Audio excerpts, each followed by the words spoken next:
প্রথম রমজানে সচিবালয়ে কর্মব্যস্ত দিন প্রধানমন্ত্রী, 3 বাহিনী প্রধানের সাক্ষাৎ। ঈদের আগেই শুরু হবে ফ্যামিলি কার্ড দেওয়া। তারেক রহমানকে অভিনন্দন জানিয়ে ট্রাম্পের চিঠি, ভিসার জটিলতা নিরসনে কাজ শুরু করেছে সরকার, জানালেন পররাষ্ট্র প্রতিমন্ত্রী। ঈদ যাত্রার স্বস্তি আনতে ছুটি বাড়ানোর চিন্তা, বললেন সেতুমন্ত্রী। কারিকুলাম রিভিউ করে পরিমার্জন করা হবে, জানালেন শিক্ষামন্ত্রী।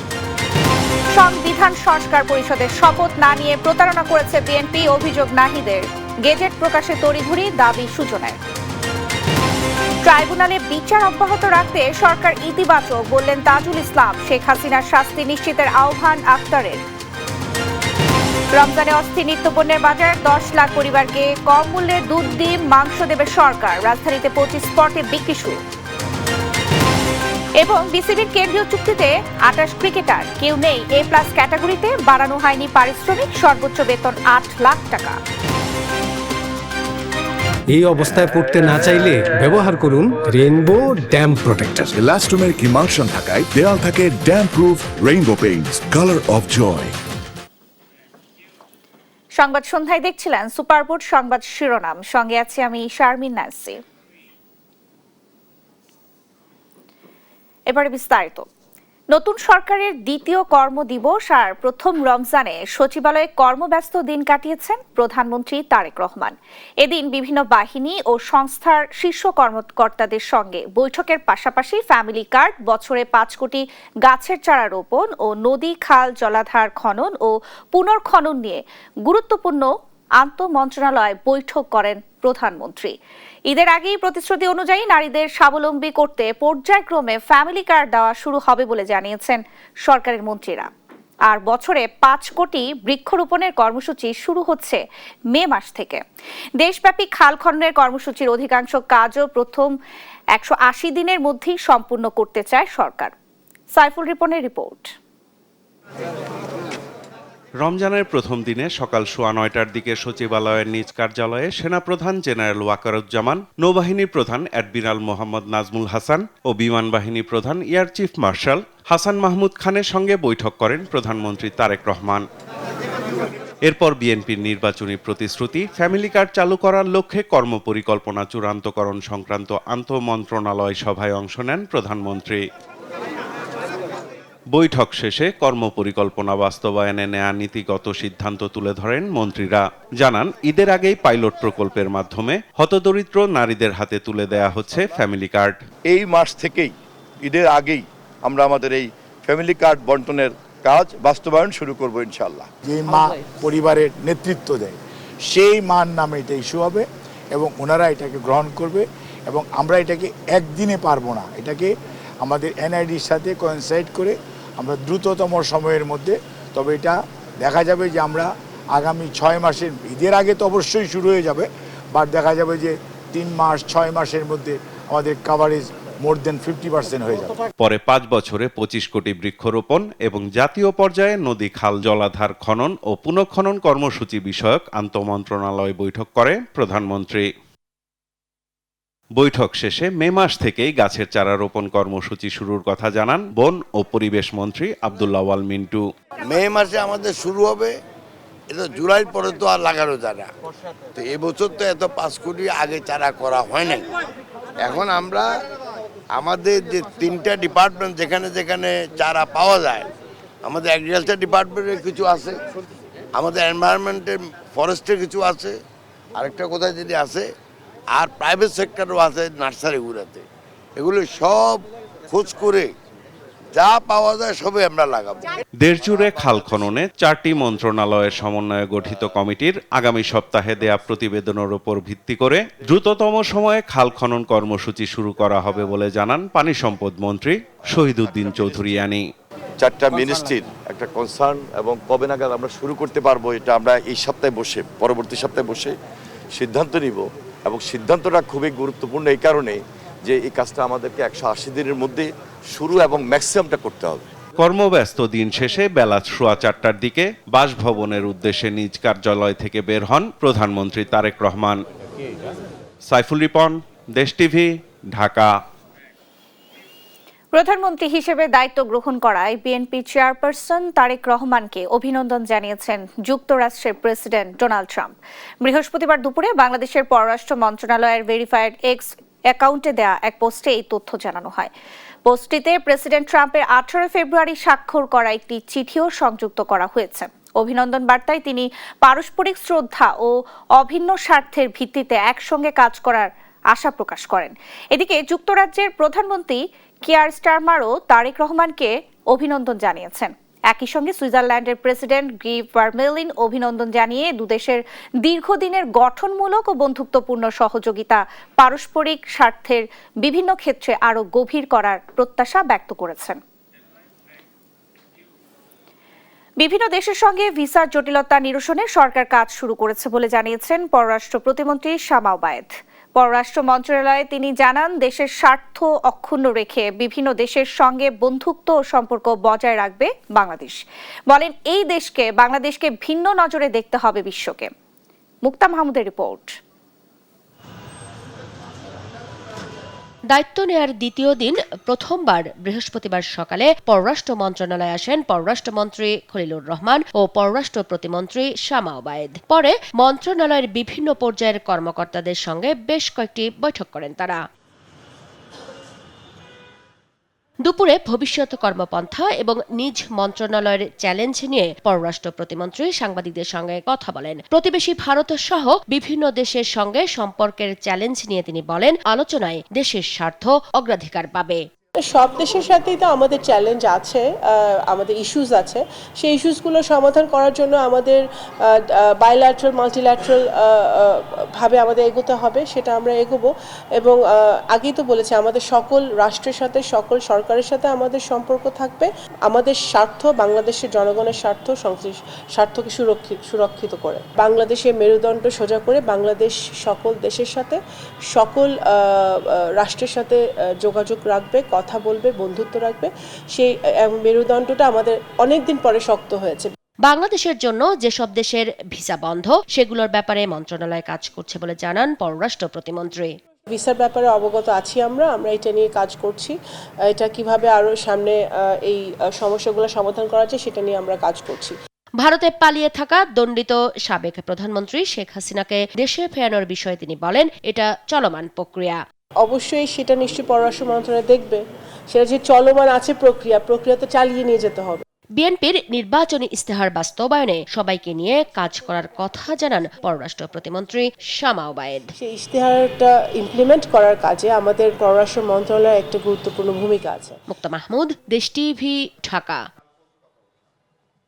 এক্সপার্ট ওয়াটার পাম্পে আছে 100% copper winding wire. Expert water pump, পানির সমস্যায় এক্সপার্ট সমাধান। ঈদ যাত্রার স্বস্তি আনতে ঈদের ছুটি বাড়ানো যায় কিনা সে বিষয়ে চিন্তা করা হচ্ছে বলে জানিয়েছেন সড়ক পরিবহন ও সেতু মন্ত্রী শেখ রবিউল আলম। একই সঙ্গে তৈরি পোশাক শিল্প কারখানায় আগেই ছুটি দেওয়ার বিষয়টিও সরকারের ভাবনায় রয়েছে বলেও জানান তিনি। বৃহস্পতিবার সচিবালয়ে সাংবাদিকদের প্রশ্নের জবাবে এ কথা বলেন তিনি। এদিন আরেক ব্রিফিংয়ে শিক্ষামন্ত্রী এহসানুল হক মিলন জানান, শিক্ষা খাতে প্রশাসনিকভাবে তদবির বাণিজ্য বন্ধ করা হবে। ঝর্ণা রায়ের রিপোর্ট। দ্বিতীয় দিনের মতো সচিবালয়ে অফিস করেছেন সরকারের নতুন মন্ত্রী প্রতিমন্ত্রীরা। নিজ দপ্তরের কর্মকর্তা কর্মচারীদের সঙ্গে মতবিনিময়ের পাশাপাশি কথা বলেছেন গণমাধ্যমের সঙ্গেও। রাষ্ট্র সরকার একাকার হয়ে গিয়েছে, শুধু রাষ্ট্র এবং সরকার না। সড়ক পরিবহন ও সেতু মন্ত্রী শেখ রবিউল আলম বলেন, সড়কে শৃঙ্খলা ফেরাতে অগ্রাধিকার ভিত্তিতে কাজ করা হবে। জানান, ঈদ যাত্রায় স্বস্তি আনতে ঈদের ছুটি বাড়ানো যায় কিনা সেই চিন্তা করা হচ্ছে। একই সঙ্গে তৈরি পোশাক শিল্প কারখানায় আগে ছুটির বিষয়টিও ভেবে দেখা হচ্ছে। আশা করছি যে আপনাদের নিরাপদে বাড়ি পাঠাতে আমরা সক্ষম হব। আর ছুটির ব্যাপারটা এখানে একটা খুব গুরুত্বপূর্ণ বিষয়। সেক্ষেত্রেও কোনো কিছু করা যায় কিনা আরো হয়তো 5-7 দিন 10 দিন গেলে আমরা এটা বিস্তৃতভাবে চিন্তা করব। আলোচনা রেখে ছুটিটা বাড়ানো যায় কিনা সেটা হয়তো উদ্বোধন কর্তৃপক্ষ চিন্তা করবে, সংশ্লিষ্ট কর্তৃপক্ষ চিন্তা করবে। যানজট কমিয়ে সড়কে শৃঙ্খলা ফেরাতে অটোরিকশা চলাচল এবং যত্রতত্র পার্কিং বন্ধ করার কথাও বলেন তিনি। ডাকবো, ডেকে এর কারণ জানতে চাওয়া হবে। যদি এর কোনো জোরালো কারণ না থাকে, রেভিনিউতে এত খুব বেশি রেভিনিউ আসার কথা না, খুব বেশি অর্থ আসার কথা না, কিন্তু ভোগান্তিটা বাড়ছে। যার ফলে আমরা সিটি কর্পোরেশনের সাথে যোগাযোগ করে তাদেরকে বলবো যে এইগুলি প্রয়োজন না থাকলে দ্রুততম সময়ের মধ্যে বাতিল করবে। এদিকে সচিবালয় নিজ মন্ত্রণালয়ের সভাকক্ষে সংবাদ ব্রিফিংয়ে শিক্ষামন্ত্রী ইহসানুল হক মিলন বলেন, শিক্ষা কারিকুলাম পরিমার্জন করা হবে। আমরা কারিকুলাম রিভিউ করব এবং যেখানে যা পরিমার্জন করা প্রয়োজন সেটা আমরা করব।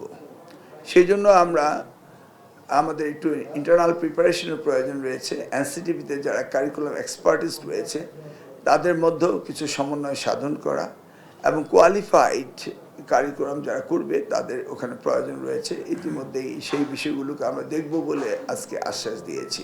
ইংরেজি মাধ্যম স্কুলগুলোকে শিক্ষা মন্ত্রণালয়ের অধীনস্থ করার পরিকল্পনা রয়েছে বলেও জানান শিক্ষামন্ত্রী। সচিবগণ রয়েছেন। ঝর্ণা রায়, দেশ টিভি, ঢাকা। দলীয় ও রাজনৈতিক সংকীর্ণতা থেকে বেরিয়ে আসার আহ্বান জানিয়েছেন বিরোধী দলীয় নেতা ডক্টর শফিকুর রহমান। বৃহস্পতিবার মিরপুরে এক ইফতার মাহফিলে যোগ দিয়ে এসব কথা বলেন তিনি। এদিকে সংবিধান সংশোধনের শপথ না নিয়ে বিএনপি জনগণের সঙ্গে প্রতারণা করেছে বলে অভিযোগ করেন এনসিপির আহ্বায়ক ও বিরোধী দলের চিফ হুইপ নাহিদ ইসলাম। সেই সঙ্গে নবগঠিত মন্ত্রিসভার সমালোচনাও করেন তিনি। বিস্তারিত জান্নাতুল মোহনার প্রতিবেদনে। নির্বাচনে জয়ী হয়ে শপথ নেয়ার পর প্রথম সংবাদ সম্মেলন করেন জাতীয় নাগরিক পার্টির আহ্বায়ক ও বিরোধী দলের চিফ হুইপ নাহিদ ইসলাম। বিকেলে রাজধানীর বাংলা মোটরে দলের অস্থায়ী কার্যালয়ে নির্বাচন পরবর্তী দেশের সমসাময়িক ইস্যু নিয়ে কথা বলেন তিনি। এ সময় উপস্থিত ছিলেন দলের অন্যান্য কেন্দ্রীয় নেতারাও। সংবাদ সম্মেলনে নাহিদ ইসলাম বলেন, সংবিধান সংস্কার পরিষদের শপথ না নিয়ে গণরায় ও সংস্কারের বিরুদ্ধে অবস্থান নিয়েছে বিএনপি। গণভোট বাতিল হলে এই নির্বাচনও বৈধ হবে না বলেও জানান তিনি। সরকারি দলের প্রতি আহ্বান জানাচ্ছি, দ্রুত সময়ের মধ্যে জাতীয় সংসদকে কার্যকর করতে সে অধিবেশন ডাকা হোক এবং তার আগে সংবিধান সংস্কার পরিষদ সদস্য হিসেবে তারা শপথ নিক এবং সংবিধান একই সময়ে যাতে সংবিধান সংস্কার পরিষদের অধিবেশন ডাকা হয়, আমরা সেই আহ্বান জানাচ্ছি। এ সময় নবগঠিত মন্ত্রিসভার সমালোচনাও করেন এনসিপি প্রধান। এছাড়া এই সরকার যদি আওয়ামী লীগকে পুনর্বাসনের চেষ্টা চালায় তাহলে রাজনৈতিকভাবে প্রতিরোধের ডাক দেবার হুঁশিয়ারি দেন নাহিদ ইসলাম। যার পদত্যাগ বিএনপির একসময় নিজেই চেয়েছে অন্তর্বর্তী সরকারের সময়, তখন আমরা এটার বিরোধিতা করেছিলাম। ফলে কি এমন ঘটে গেল যে যাকে অন্তর্বর্তী সরকারে বিএনপি দেখতে চায় না তাকে নিজ মন্ত্রিসভায় বিএনপি নিয়ে এসেছে, সেই রহস্যটা বাংলাদেশের জনগণ জানতে চায়। অন্যদিকে ঢাকা 15 সংসদীয় এলাকা আয়োজিত এতিমদের সম্মানে ইফতার মাহফিলে অংশ নিয়ে বিরোধী দলীয় নেতা ডক্টর শফিকুর রহমান বলেন, দলীয় ও রাজনৈতিক সংকীর্ণতা থেকে বেরিয়ে আসতে হবে। দেশের যে কেউ যাতে প্রধানমন্ত্রী হতে পারে এমন রাজনৈতিক সংস্কৃতি গড়তে চায় জামায়াত। জান্নাতুল মোহনা, দেশ টিভি, ঢাকা। রমজানে অস্থির রাজধানীর বাজার। ইফতারের প্রয়োজনীয় ফল, খেজুর বিক্রি হচ্ছে বেশি দামে। দাম বেড়েছে লেবু, বেগুন সহ সব ধরনের সবজির। মশলার দামও বেশি। অতিরিক্ত দামে হিমশিম খাচ্ছেন ক্রেতারা। দাম নিয়ন্ত্রণে সরকারের মনিটরিং আরও জোরদার করার দাবি সাধারণ জনগণের। HML এর রিপোর্ট। রমজানের শুরুতে রাজধানীতে বেড়েছে খেজুরের দাম। বাড়তি দামে বিক্রি হচ্ছে লেবু, শসা, বেগুন সহ বেশ কিছু সবজি। তবে স্থিতিশীল রয়েছে ছোলা ও বুটের দাম। প্রতি হালি লেবু বিক্রি হচ্ছে 100 টাকার উপরে। কাঁচামরিচ, বেগুন, শসার দামও নাগালের বাইরে। দাম বাড়তি থাকায় ক্ষোভ ক্রেতাদের মাঝে। ওভারঅল সবকিছু মিলে একটু চাপের মধ্যে পড়ে যায়। তো সেক্ষেত্রে যদি আমাদের জন্য আর একটু সহনীয় মাত্রা করা যায় সেটা আমাদের জন্য ভালো হয়। লেবু তো হচ্ছে আপনার 25 টাকা পার পিস। এটা তো এখন মনে হচ্ছে যে সর্বোচ্চ, এর আগে এত দেখি নাই। দাম বেড়েছে আদা রসুনেরও। ব্যবসায়ীরা বলছেন, রমজানের শুরুতে হঠাৎ চাহিদা বেড়ে যাওয়ায় দাম বেড়েছে। 2-1 দিনের মধ্যে দাম কমবে বলে মনে করছেন তারা। চাহিদা মনে হয় যে আপনার অনেক তুলনামূলক, এই জন্য আর কি দামটা বেশি। রোজা তো কমে যাবো, তো এই 3-4 রোজা পরে কমে যাবে, সম্ভাবনা আছে। বাজারে সংকট রয়েছে ভোজ্য তেলেরও। ব্যবসায়ীরা জানান, সরবরাহ পর্যাপ্ত না থাকলে অচিরেই তেলের সংকট দেখা দিতে পারে। তেলটা কিছুটা সংকট মনে হচ্ছে, যেরকম অর্ডার দিতেছে সেরকম আসতেছে না, কিন্তু দাম ঠিক আছে, কিন্তু আসতে মাল দিতে পারতেছে না কি কোম্পানিরা। তেলের সংকটের ব্যাপারটা কোম্পানি চাইলে বলে কোম্পানি দিতেছে না। তেলের সংকটটা নির্বাচন থেকেই শুরু হয়েছে, এই পর্যন্ত ভরপুর বাজার মাল নাই আর কি। মুরগির মাংসের দাম কেজি প্রতি 30 থেকে 40 টাকা বেড়ে বিক্রি হচ্ছে 330 থেকে 340 টাকায়। খাসির মাংস 100 টাকা বেড়ে বিক্রি হচ্ছে 1300 টাকায়। গরুর মাংস বিক্রি হচ্ছে 800 টাকা কেজি দরে। HML, দেশ টিভি, ঢাকা। নিম্ন আয়ের মানুষ যেন নাগালের মধ্যে প্রোটিনের চাহিদা পূরণ করতে পারে সে উদ্যোগ নিয়েছে সরকার, এমনটা জানিয়েছেন মৎস্য প্রাণী সম্পদ প্রতিমন্ত্রী সুলতান সালাউদ্দিন টুকু। সকালে রাজধানীর মহাখালীতে সুলভ মূল্যে দুধ, ডিম ও মাংস বিক্রয় কার্যক্রম উদ্বোধন অনুষ্ঠানে এ কথা বলেন তিনি। জানান, এবার 10 লাখ পরিবার কম মূল্যে দুধ, ডিম ও মাংস কিনতে পারবেন। এ লক্ষ্যে উত্তরা, আজিমপুর, মিরপুর সহ রাজধানীর 25টি স্পটে বিক্রয় কার্যক্রম শুরু করা হয়েছে। চলবে রমজান জুড়ে। দেশের অন্যান্য জেলাতেও এই উদ্যোগ ছড়িয়ে দেওয়া হবে বলে উল্লেখ করেন তিনি। প্রতিমন্ত্রী প্রত্যাশা করেন, এই উদ্যোগের ফলে বাজারেও নিত্যপণ্যের দাম কমে আসবে। পবিত্র রমজান শুরু, নিম্ন আয়ের মানুষরা যাতে সহজেই প্রোটিন জাতীয় যে খাদ্য সেটি যাতে সহজলভ্য হয়, তাদের ক্রয় ক্ষমতার মধ্যে থাকে, সেই জন্যই মৎস্য মন্ত্রণালয় থেকে, প্রাণী সম্পদ মন্ত্রণালয় থেকে এই উদ্যোগ আমরা গ্রহণ করেছি। দেখছেন সংবাদ সন্ধ্যা। স্কিন কোটেড ইনসুলেশন আগুন প্রতিরোধী, তাই ড্রিম হাউস স্কুল প্রজেক্ট হোক বা লাইফ প্রজেক্ট, সব রাখে সর্বাধিক নিরাপত্তায় সব সময়। বিজলি কেবলস, নিরাপদ আজীবন।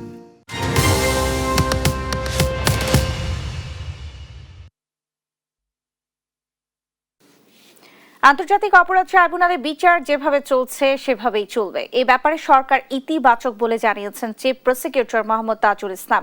এদিন এনসিপি সদস্য সচিব ও সংসদ সদস্য আক্তার হোসেন পরিদর্শনে এসে মৃত্যুদণ্ডপ্রাপ্ত শেখ হাসিনা সহ দণ্ডপ্রাপ্ত আসামিদের দেশে ফিরিয়ে এনে সাজা নিশ্চিত করার আহ্বান জানান বিএনপি সরকারকে। আরও জানাচ্ছেন সাবরিনা মজুমদার। বৃহস্পতিবার সকালে জুলাই মানবতাবিরোধী অপরাধের মামলার বিচার কাজের অগ্রগতি জানতে প্রসিকিউশনের সঙ্গে সাক্ষাৎ করতে আসেন এনসিপির সদস্য সচিব ও সংসদ সদস্য আক্তার হোসেন। পরে সাংবাদিকদের সঙ্গে ব্রিফিংয়ে তিনি বলেন, শেখ হাসিনা সহ দণ্ডপ্রাপ্ত যে আসামিরা পলাতক আছেন তাদের দেশে ফিরিয়ে এনে রায় কার্যকর করতে হবে। যে 3টি মামলায় রায় দেওয়া হয়েছে সে রায়গুলো এখনো পর্যন্ত কার্যকর করা হয় নাই।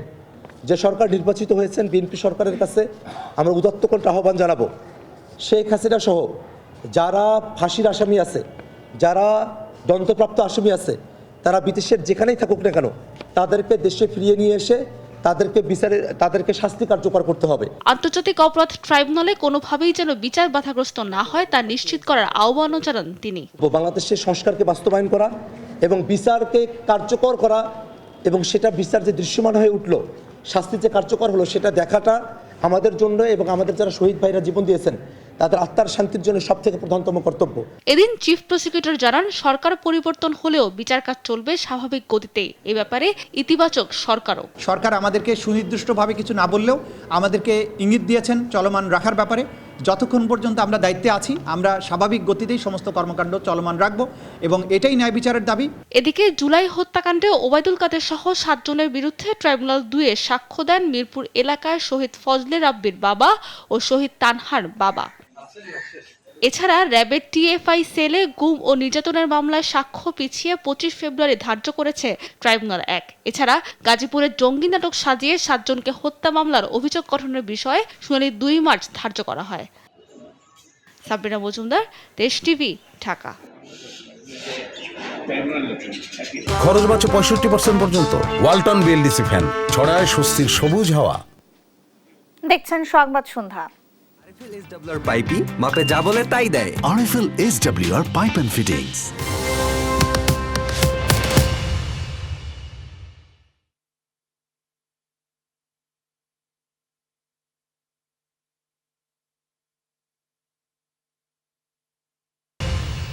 দেখছেন সংবাদ সন্ধ্যা। নতুন multi brand retail concept club A উদ্বোধন হলো রাজধানীর যমুনা ফিউচার পার্কে। ক্লাব এ স্টোরে এক ছাদের নিচে স্থান পেয়েছে 2 iconic American lifestyle brand, US Polo Association এবং অ্যারো। আন্তর্জাতিক ব্র্যান্ডের পণ্য দেশের মানুষের কাছে সহজলভ্য করার পাশাপাশি গ্রাহকদের জন্য ফ্যাশনে নতুনত্ব নিয়ে আসা হবে বলে জানিয়েছেন কর্ণফুলী গ্রুপের রিটেল শাখার জেনারেল ম্যানেজার ইকবাল অনিকের রিপোর্ট। বাংলাদেশের প্রিমিয়াম ফ্যাশন অঙ্গনে যুক্ত হলো নতুন এক অধ্যায়। বিশ্ববিখ্যাত আমেরিকান মেন্সওয়্যার ব্র্যান্ড অ্যারো প্রথমবারের মতো আনুষ্ঠানিক যাত্রা শুরু করেছে বাংলাদেশে। নতুন multi brand retail concept club A এর মাধ্যমে ব্র্যান্ডটির উদ্বোধন করা হয় যমুনা ফিউচার পার্কে। ক্লাব এ স্টোরে এক ছাদের নিচে স্থান পেয়েছে দুটি iconic American lifestyle brand US Polo Association এবং অ্যারো।